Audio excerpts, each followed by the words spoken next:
Hello बच्चों, आप सभी का हमारे YouTube चैनल SWS सर में आप सभी का स्वागत है। हम बालाजी प्रकाशन से मैथ पढ़ाने वाले हैं, जिसमें हम ट्रिग्नोमेट्री को सबसे पहले स्टार्ट करते हैं, क्योंकि पेपर नज़दीक आ चुका है, वीडियो बनाने में थोड़ा लेट हो चुका है। इस वजह से पहले त्रिकोणमिति से हम लोग स्टार्ट करते हैं।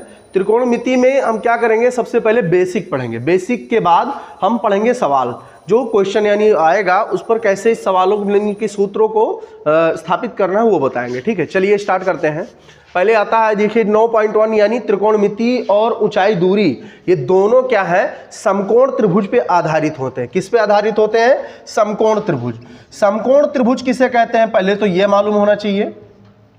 समकोण त्रिभुज, समकोण त्रिभुज होता है वो जिसकी एक भुजा क्या होती है, 90 अंश होती है। क्या होती है? ऐसा त्रिभुज जिसका एक कोण क्या हो, 90 अंश हो। तो इसका एक 90 अंश कोण है, नहीं है। और एक चीज जान लीजिए कि जो त्रिभुज होता है उसके सभी कोणों का जो योग होता है, तीनों कोणों का जो योग होगा वो किसके बराबर होगा? 180 अंश के बराबर होता है। किसके बराबर होता है? 180 अंश के बराबर होता है। और तो जो समकोण त्रिभुज होता है उसमें एक कोण जो होगा वो 90 अंश का दिया रहता है, बाकी दोनों मिला करके 90 अंश पूरा होते हैं, और ये अकेले 90 अंश होता है। ठीक है, अब इस समकोण त्रिभुज में हम भुजाओं के नाम जानेंगे कि कौन कौन सी भुजा किस नाम से जानी जाती है। तो समकोण त्रिभुज में क्या होता है, समकोण त्रिभुज की भुजाएं 90 अंश के सामने वाली भुजा क्या कहलाती है? कर्ण कहलाती है। तो 90 अंश यहाँ है, इसके सामने वाली भुजा कौन सी होगी? ये होगी। इसे हम क्या कह देंगे? कर्ण कह देंगे। ये तो ये हो गया कि 90 अंश के सामने वाली भुजा कर्ण कहलाएगी। और इसका एक परिभाषा और होता है कि जो त्रिभुज में दिए गए समकोण त्रिभुज में जो सबसे बड़ी भुजा होती है, देखिए ये सबसे बड़ी भुजा लग रही ना, तो जो सबसे बड़ी भुजा होगी वो कर्ण होगी। क्या होगी? कर्ण होगी। इसको हम कर्ण नाम दिया जाता है। और मुख्य कोण जो होता है बेटा, मुख्य कोण के सामने वाली भुजा क्या कहलाती है? लंब कहलाती है। मुख्य कोण के सामने वाली भुजा क्या कहलाती है? लंब कहलाती है। अब मुख्य कोण क्या है? मुख्य कोण को हम आपको ऊंचाई दूरी में समझाएंगे कि मुख्य कोण है होता क्या है। वैसे एक कोण 90 अंश है, लेकिन इसको मुख्य कोण नहीं माना जाएगा। ऊंचाई दूरी में आप पढ़ेंगे कि मुख्य कोण अगर ऊपर बनता है तो उसके सामने वाली भुजा ये लंब कहलाएगी और ये आधार कहलाएगी। ये हो जाएगा आधार। लेकिन अगर मुख्य कोण यहां बनता है तो इसके सामने वाली भुजा क्या कहलाएगी? ये लंब कहलाएगी, और नीचे वाली क्या कहलाएगी? आधार कहलाएगी। और आपको हम बता दें कि ज्यादातर त्रिभुज में सबसे ज्यादा नीचे वाली ही भुजा को आधार मानते हैं, और जो सीधी रेखा होती है उसे हम लंब मानते हैं। ठीक है, और शेष तीसरी भुजा, जब आपकी एक कर्ण लंब दोनों पता हो गए, तब आपको ये तीसरी भुजा जो बचती है इसे हम क्या कह देंगे? आधार कह देंगे। ये तीसरी भुजा क्या हो जाती है? आधार कहलाती है।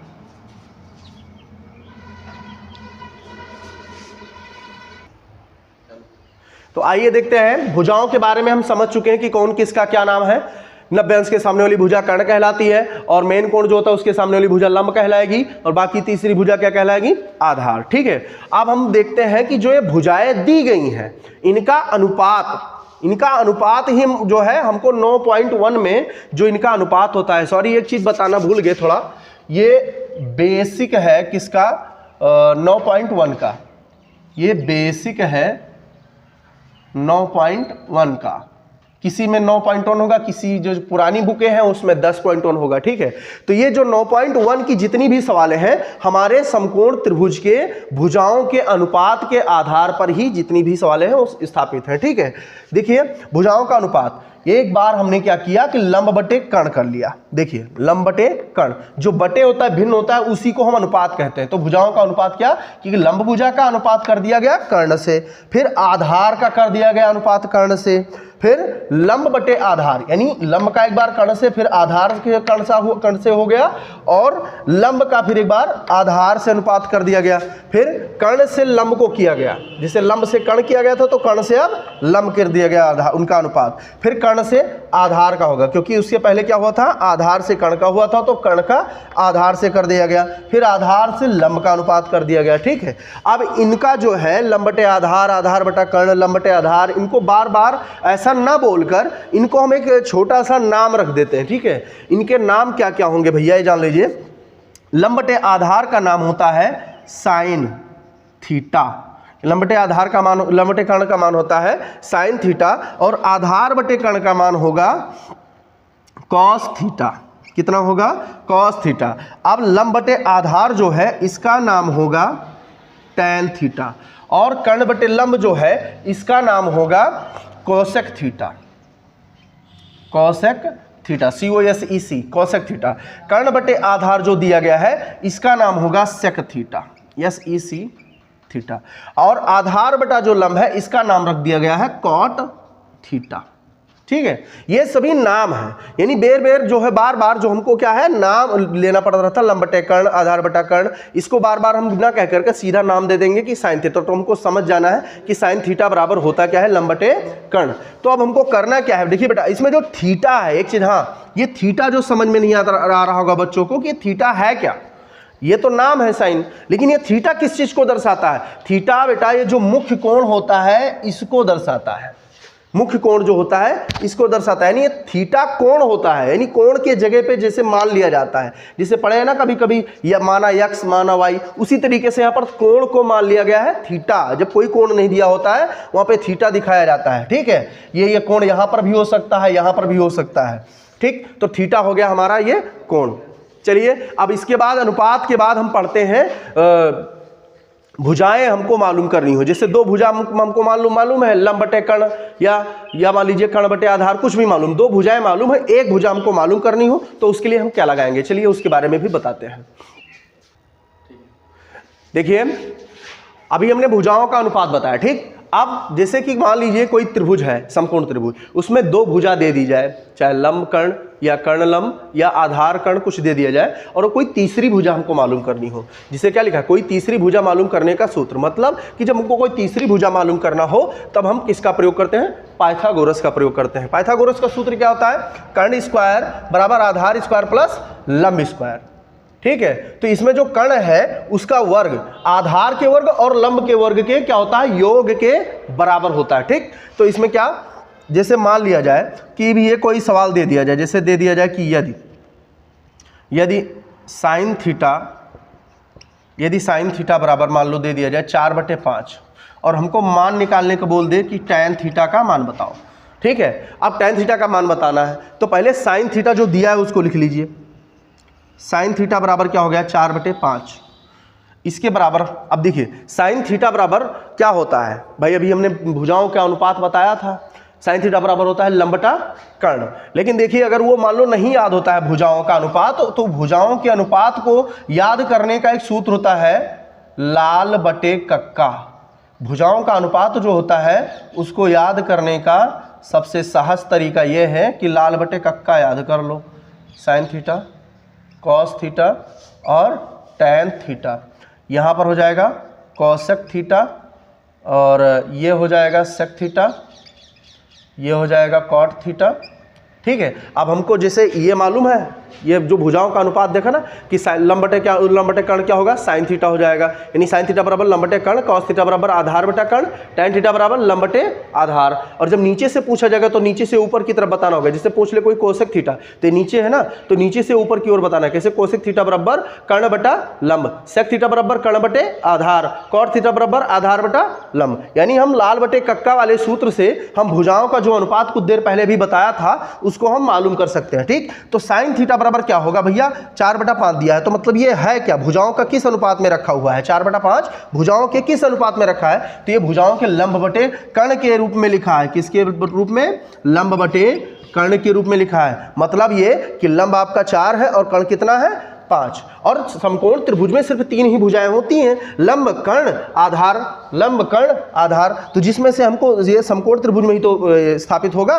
तो लंब पता है, कर्ण पता है, हमको पता क्या नहीं है, आधार। तो हम लगाएंगे यहाँ पर पाइथागोरस। जब पाइथागोरस लगाएंगे बेटा, जब पाइथागोरस लगाएंगे तो इसका सूत्र होता है क्या, कर्ण स्क्वायर, सूत्र सामने ही लिखा है कर्ण स्क्वायर। तो कर्ण आपका पता है कितना, 5, तो यहाँ पर हम देंगे 5 का स्क्वायर बराबर आधार स्क्वायर। आधार आपका कितना नहीं मालूम है, तो आधार भैया ऐसे रहेगा प्लस एल, यानी लंब, लंब कितना दिया गया है 4, तो यहाँ पर हम रख देंगे 4 का स्क्वायर। अब ये क्या होगा, 25, 5 का वर्ग 25 होता है, ए स्क्वायर प्लस 4 चौक 16। अब हमको ये स्क्वायर चाहिए, तो जो चीज़ मालूम करना होता है उसको एक साइड रोक लेते हैं, फालतू का जो जितना भी चीज़ आएगा उसको एक साइड भेज देंगे। तो 25 माइनस 16। क्यों? प्लस से इधर आएगा तो -16 हो जाएगा, बराबर क्या बचा? a square. अब देखिए 25 से 16 गई तो कितना बचेगा? 25 से 16 गया तो यहाँ पर बचा कितना? 9। इधर लिख देते हैं, 25 से 16 गया तो 9 बचा, और बराबर कितना? a square. अब हमको सिर्फ a यानी आधार ही तो चाहिए, स्क्वायर भी इधर भेजना पड़ेगा, ये भी फालतू में है। तो स्क्वायर जब इधर आएगा तो कितना हो जाएगा? √9 बराबर a, क्योंकि स्क्वायर को जब दूसरी साइड भेजा जाता है तो रूट का रूप ले लेता है। अगर रूट होगा तो स्क्वायर का रूप ले लेगा, ठीक है। तो ये स्क्वायर इधर रूट का रूप ले लिया, और रूट का मतलब होता है कि वर्गमूल, तो 9 का वर्गमूल होता है 3 बराबर a। यानी हमको आधार मालूम करना था। आधार आपका पता हो गया, कितना आया? 3 आया। अब हमको जो सवाल दिया था, बोला था कि उसमें हमको क्या मालूम करना है? tan का मान बताना है। किसका मान बताना है? tan का मान बताना है। मान लीजिए क्वेश्चन था, ठीक है, इसमें tan का मान बताना था। साइन दिया था, मैंने पाइथागोरस लगाया, आधार पता हो गया, लंबकर्ण पहले से ही साइन में ही पता चल गया था। हमको tan थीटा पता करना है। तो क्या करेंगे? लिखेंगे तब tan थीटा बराबर क्या होता है? लंब बटे आधार। क्या होता है बेटा? लंब बटे आधार।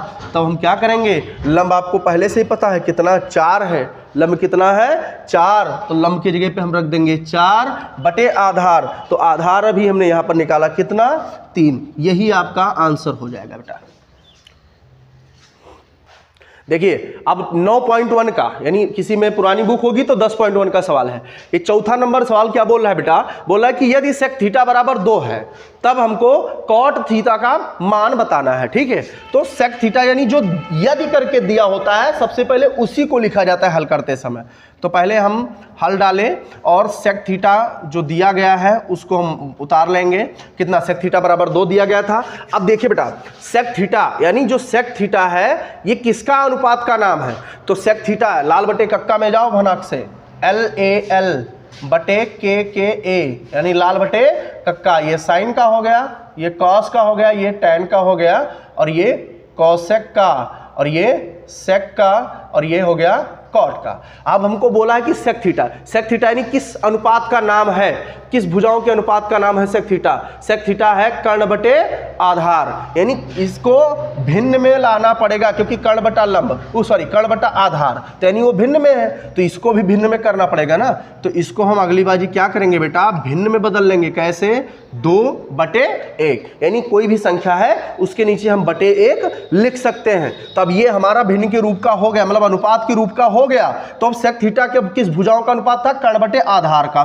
तो यहां पर हो गया कर्ण बटे आधार, यानी आपका कर्ण पता है।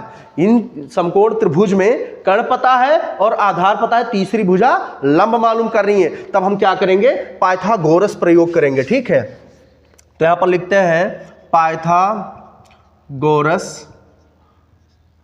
प्रमेय से, पाइथागोरस प्रमेय से। अब यहां पाइथागोरस प्रमेय का सूत्र कहता है k square a square plus लंब स्क्वायर, यानी कर्ण स्क्वायर आधार स्क्वायर प्लस लंब स्क्वायर। k यानी कर्ण पता है कितना? 2, तो हम यहां पर रख देंगे 2 का स्क्वायर बराबर आधार पता है कितना? 1 का स्क्वायर कर देंगे भैया। फिर प्लस l यानी लंब कितना है? पता ही नहीं है, लंब ही तो पता कर रहा हमको, तो लंब स्क्वायर, ठीक। अब 2 का वर्ग होता है बेटा 4, यहां पर 1 का वर्ग 1 प्लस l स्क्वायर, ठीक है। अब l स्क्वायर हो गया। अब जो है हम क्या बताए थे कि जिसको मालूम करना उसको रोक लो, फालतू का चीज इधर भेज दो। तो प्लस का 1 इधर आएगा तो क्या हो जाएगा? माइनस का 1, और बराबर क्या बच गया? l square. 4 से 1 जाएगा तो कितना बचेगा? 3, और इधर कितना? l square. अब हमको l स्क्वायर नहीं चाहिए, सिर्फ l यानी लंब चाहिए, तो स्क्वायर इधर भेज देंगे तो इधर हो जाएगा √3 कितना?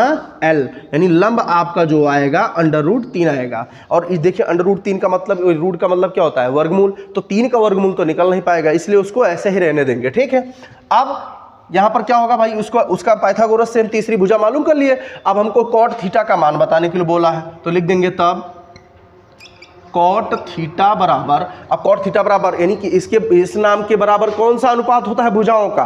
आधार बटा लंब। तो यहां पर हम कर देंगे आधार बटा लंब, ये हमारा हो जाएगा भुजाओं का अनुपात किसके? कॉट थीटा के। अब इसका मान, नाम तो दे दिया, अब इसका मान रख देंगे इसका। तो आधार कितना है भाई? आधार हमारा उसी में पता है कितना? आधार है 1, तो यहां पर हम रख देंगे 1 बटे लंब। लंब भी हमने निकाला कितना? √3, यही आपका आंसर हो जाएगा। ठीक है, और एक चीज और जान लीजिए बेटा कि बटे में यानी हर में, सॉरी जो हाँ बटे में यानी हर में जो आता है अंडर रूट 3 या कुछ भी रूट आ गया तो रूट को कभी कभी ऐसे ही आंसर दे दिया जाता है, अन्यथा आपको क्या करना पड़ सकता है कि 1/√3 लिखा है तो इसका हमको करना पड़ सकता है परमेयीकरण, क्योंकि नीचे से रूट हटाना होता है बेटा, इसलिए यहाँ पर √3 को √3 से ऊपर नीचे क्या करेंगे, गुणा कर देंगे ताकि ये परमेयीकरण हो जाए। अब ये क्या होगा, √3 का नाम √3 बटे ये दो रूट की गिनतियां जब सेम मिलती हैं तो रूट हट जाता है, गिनती बाहर हो जाती है।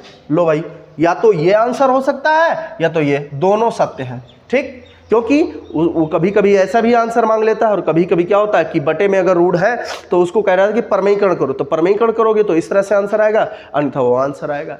ठीक है,